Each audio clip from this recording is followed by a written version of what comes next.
Okay na, ready na? Okay. So guys, mali akong nabisihan for 2 months. Hindi ako nagtitinda sa meat shop, si Mr. lang doon kasi 2 months na ang aming renovation dito sa bahay. So nagsimula kami June 2, July 2, 1 month, and then August 2. So ngayon, ang ginagawa dito ay nagpipintura na lang sa aming bubong. And then ngayon ay araw ng Monday, wala yung aking pintor kasi na-overhang daw siya, na-hangover. So siya na lang ang nagtatrabaho dito, and then per day ang rate namin. So ito na guys ang aming bahay kasi dati maliit talaga ang space namin. Kaya nga pinangarap talaga namin ni Mr. na makapag-extend kami dito sa aming, meron pa kaming area dyan na space na hindi ginagamit. So ngayon nagagamit na namin. And then doon banda, dito dapit ang among kitchen. So ang among balay guys, so imagine, dire lang na siya kutob o dati kami na pusti. And then paana dito, and then meron kaming extension na maliit na kitchen doon. So ngayon pinatanggal namin yung dito, yung old namin sink, and then dito pinakmak talaga guys para ang space na ito ay magagamit namin. So ngayon ito na, malawak na ang space namin, and then gaya ng sinabi ko kanina, para kaming nagpapatayo ng bagong bahay. Digid lalim kay grabe ang among kaabog. Kunya daghan kay gamit, so pagbakbak diri, grabe gud ang among trabaho. Kaya nga hindi ako nakapag-vlog sa aking YouTube channel. Wala tayong update sa aking meat shop and sari-sari store. So ngayon guys, dito banda, ito talaga ang wag hindi ako pangarap guys ni Mr.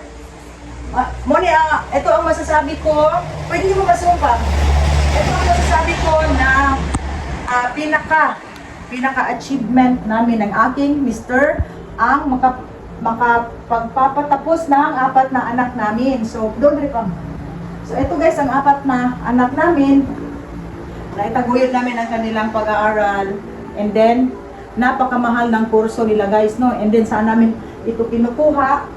Sa aming pagsari-sari store and meat shop lang. So, sana ma-inspire kayo na kami, 4 ng anak namin. Ito, mid-tech, ito yung nasa Canada na ngayon.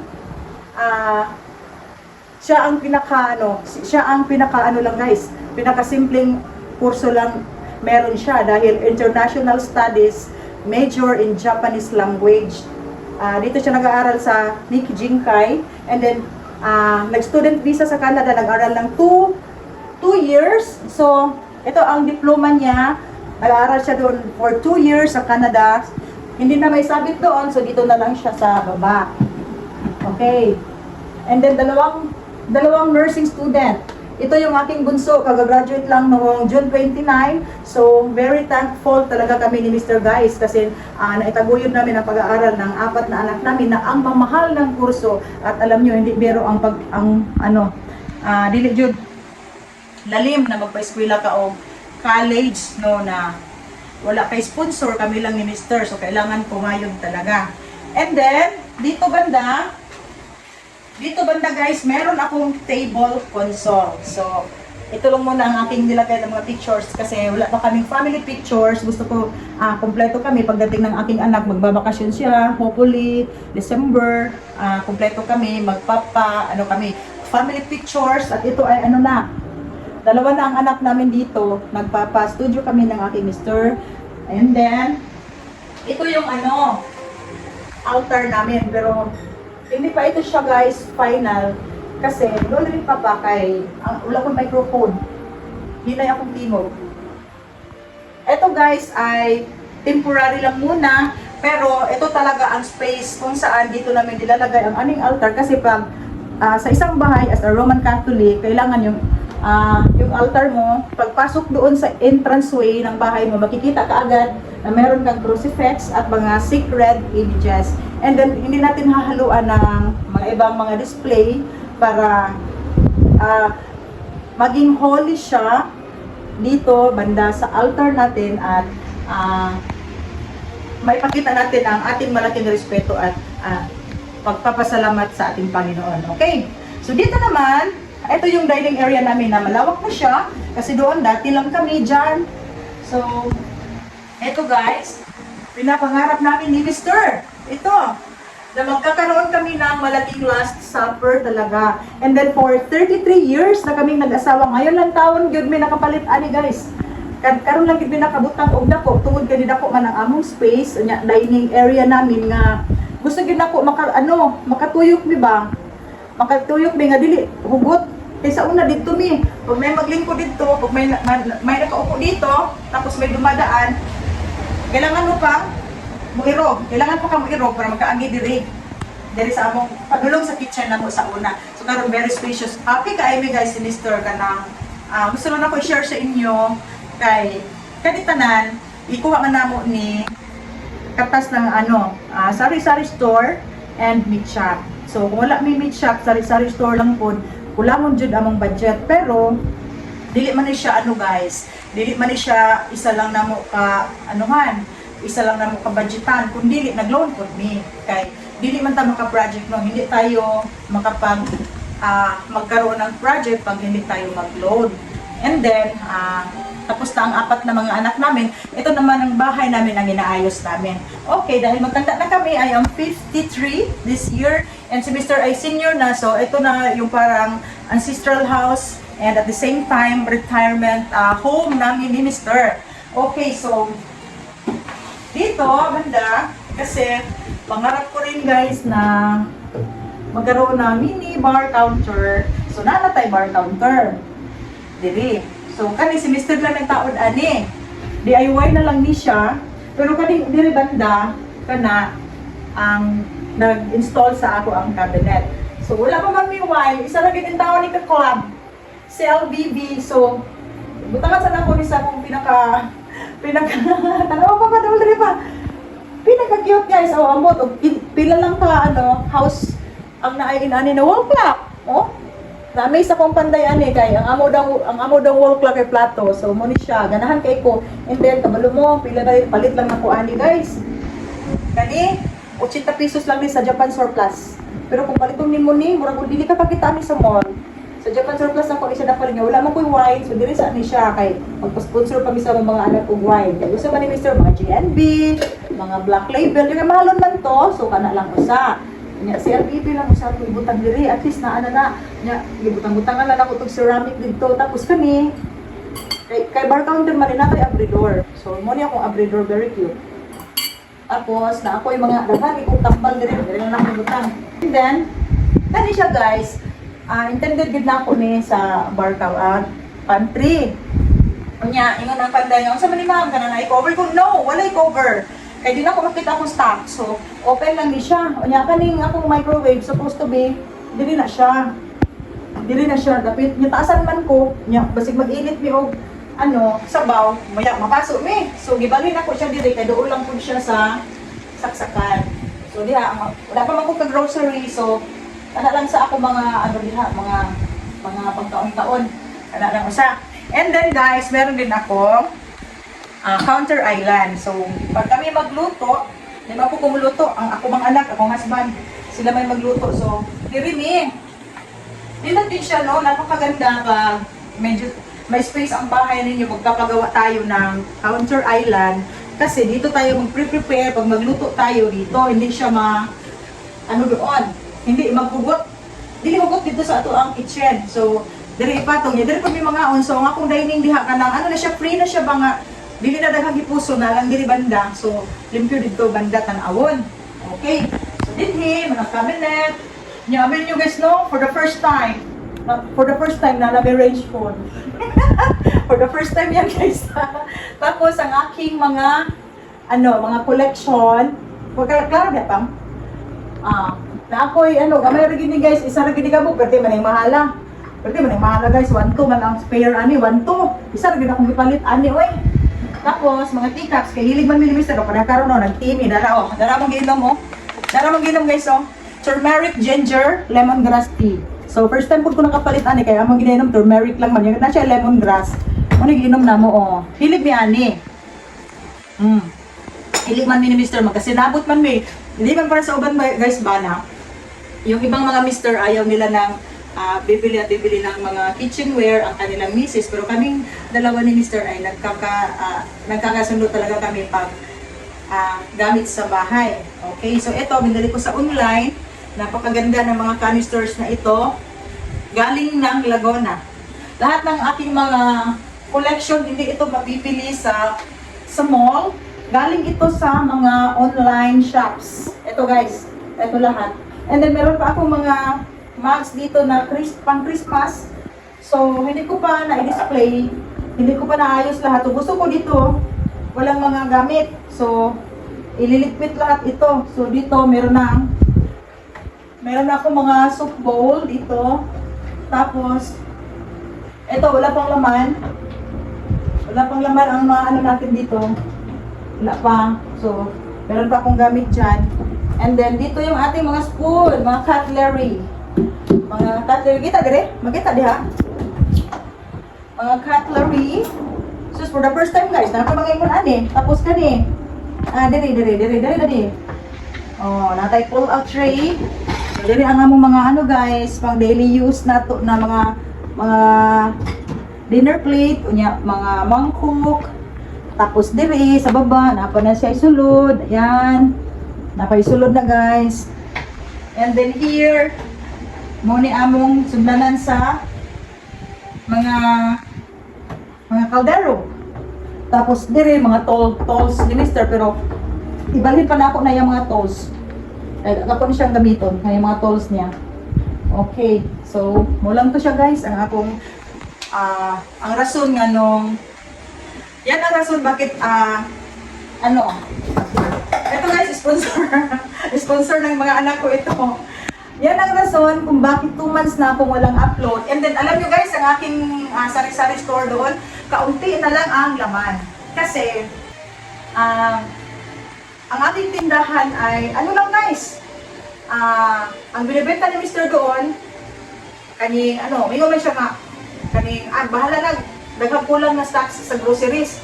Ang importante na atay natay manok, natay karne, natay hotdog. Mawala din na guys, kay for 2 months, si Mr. lang ang nagbantay dito.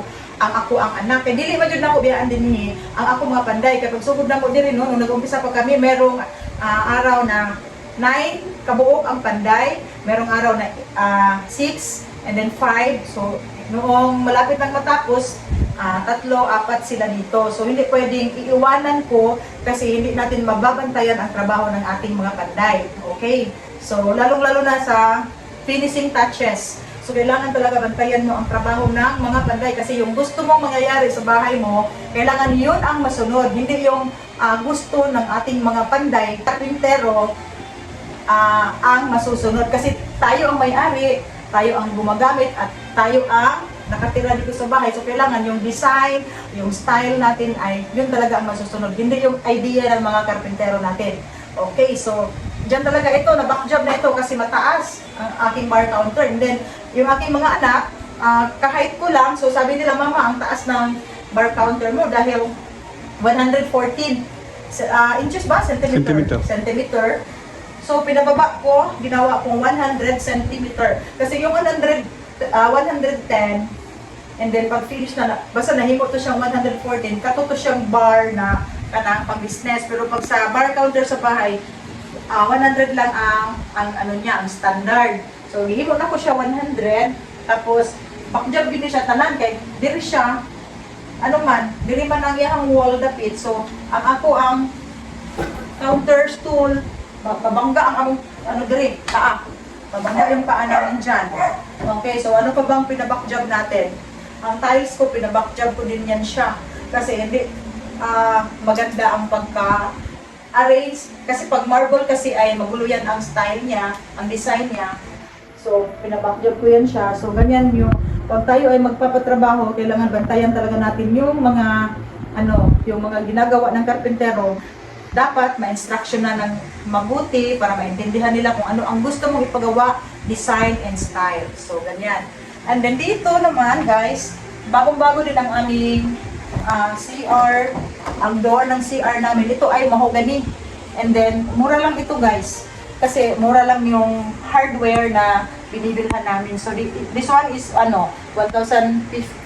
Pag sa City Hardware, 1,350.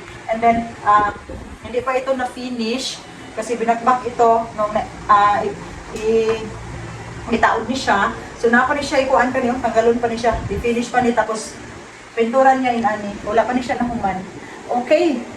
And then meron din akong sa wakas, yung aking anak na lalaki, meron ng kwarto. Ito guys, brand new lahat. Ito yung space, malaki din ang space namin dito. So dito kami naglalaba. And then, yung mga aso namin, 5, dito. So ngayon, ginagawa na ng kwarto ng aking anak. At ang aking anak ay natutulog na.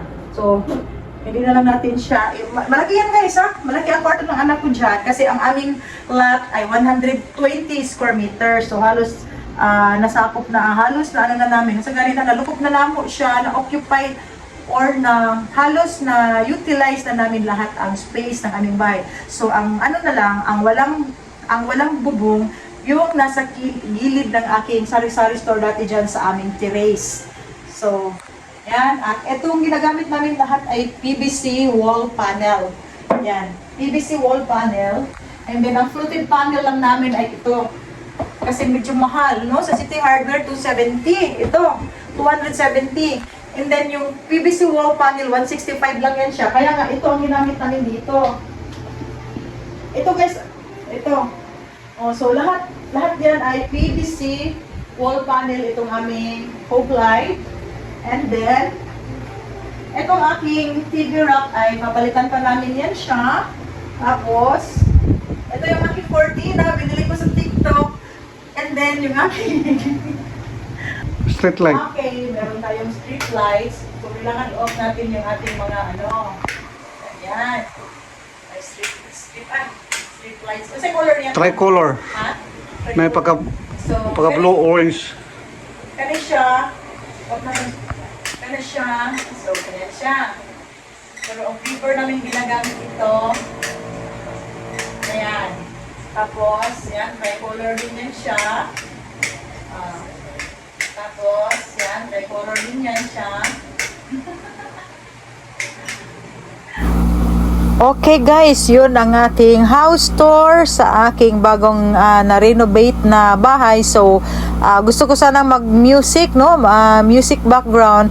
Kaso lang, baka ma-copyright. So, nag-voice over na lang ako. So, ito ang kabuuan ng aking house tour, no? Dito sa aking bahay. And then, kasi tapos na ang renovation, so kaunti na lang yung mga maidagdag namin dahil ang labas ng bahay namin ay kailangan i-repaint kasi ano na siya, yung garage namin kasi doon sila nagmamasa ng semento, so pangit na kaayo ang among garage, so i-repaint namo siya. So ito yung aking sala and kitchen, so wala nang mga division, so kitang kita na lahat ang aming dito sa kitchen namin, wala ng division kasi yun ang gusto namin ni Mr. natanggalin yung mga wall para makita lahat. At kami tuwang-tuwa guys at nagpapasalamat talaga dahil hindi namin ito magagawa pag wala ang Panginoon talaga. So very thankful talaga kami na ito ay ipinagkalob sa amin ng ating Panginoon kasi wala tayong magagawa kung wala siya. So kami talaga ay nagpapasalamat. And then noong July 16 dito sa amin, hindi pa ito tapos, so sana kami magpa-blessing, pero hindi pa siya tapos, no? Ang kitchen namin wala pang cabinet, ang sa ilalim ng kitchen namin wala pang cabinet, so pangit siyang tingnan kasi lumang-luma na talaga yung aming bahay, no? Imagine 1990 pa ito na itayo ang aming dito sa aming subdivision, 1990. So matagal na talaga and lumang-luma na talaga ang building. So hindi kami nagpapa-blessing muna dahil marami pa ang kulang at kami nahihiya sa aming pari pag magpapa-blessing na hindi pa tapos lahat. So, hopefully, pag matapos na lahat, pati doon sa labas ng bahay namin, may repaint na namin, ay magpapa-blessing kami. So, tuwang-tuwa talaga ako guys kasi pinangarap talaga namin ito ni Mr. Kaso lang ngayon lang namin siya na ipagawa dahil inuuna muna namin ang pag-aaral ng aming mga anak. And then, for 5 years din ay nagbabayad kami ng aming sasakyan. So, sa awa ng Diyos, tapos na ang aking sasakyan, fully paid na siya, and then yung 4 na mga anak namin ay nakapagtapos na rin. So ito ang bahay na naman namin, ang aming pina-renovate, kasi ito na yung magiging ancestral house and retirement na bahay namin ng aking mister, kasi medyo matanda na kami and nagpaplano kami na babalik ako sa pagtitinda dito sa bahay, and then paparentahan na lang ni mister yung aming tindahan, ang aming meat shop. Okay guys, thank you so much guys for watching again my YouTube channel. And kumusta mga sis kasari, no? Kumusta ang mga benta natin everyday? So ako dito minsan makahit, no, gaya pa rin ng dati, makahit sa target sales, minsan naman ay hindi, pero it's okay dahil everyday ay grasya yan na binibigay sa atin ng Panginoon, lalong lalo na sa natin, sa malusog na pangangatawan. Okay, thank you so much guys, and once again thank you so much for watching my YouTube channel. Nagbalik-balik naman ko anyway. And see you on my next vlog. Bye-bye.